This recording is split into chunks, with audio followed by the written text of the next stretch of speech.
I just want to say I'm sorry. My party was a little bit loud, a little out of control. It won't happen again. Party in the ghetto.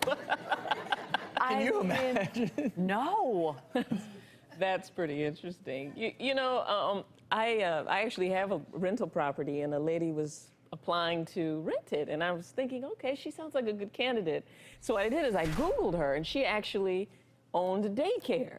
So it became obvious to me that she was trying to she had a home daycare, so she was going to actually run a daycare out of my house, and if you think about it, it's hard enough to have a 5-person family in a property that you own, but to have like 30 kids running around, drawing on the walls. Think about the liability. Yes. What if something happened to the kid in your home? Absolutely. Oh, well, I love this one. This is my favorite story. A mansion in Ojai, California was rented out for 5 days under false pretenses, and guess what? It became the location for a porn shoot. Then the owner went in, they found bodily fluids, needles, drug paraphernalia. Imagine that scenario. No, I cannot. Like you take a step in the door. Yeah, I would vomit immediately. And you're like, ooh, that's that sticky stuff.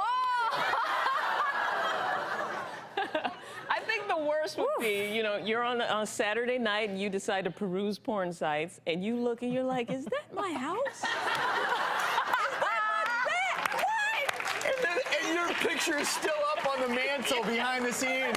It's like, oh, and there you're smiling right next on the, the nightstand. Oh my God. Oh my goodness. I guess this really speaks to, though, people that times are tough and the economy is whatever, and entrepreneurial people is, think about like how Uber started. Next thing you know, you're renting out your car, your house, your office. You never know. I rented out, so I had a townhouse, and work took me to another location for 6 months straight. I went to go work in a different ER, and I rented it out. Oof. And I actually used the rental management company to do it. And it's so interesting because I was gone for 6 months. I came back numerous times while I'm gone. I'm getting calls from neighbors. It's negative 10 degrees out. All your windows are open. I'm like, well, that's not good. I roll back in after being gone.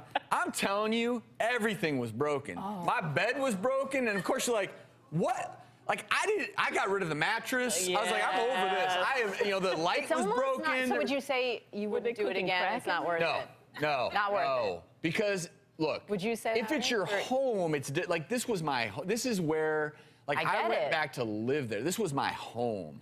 I would never rent out my home ever again because it's your home. And if you start thinking about, like, what is that on the floor? It's no longer your home. That's someone else's home.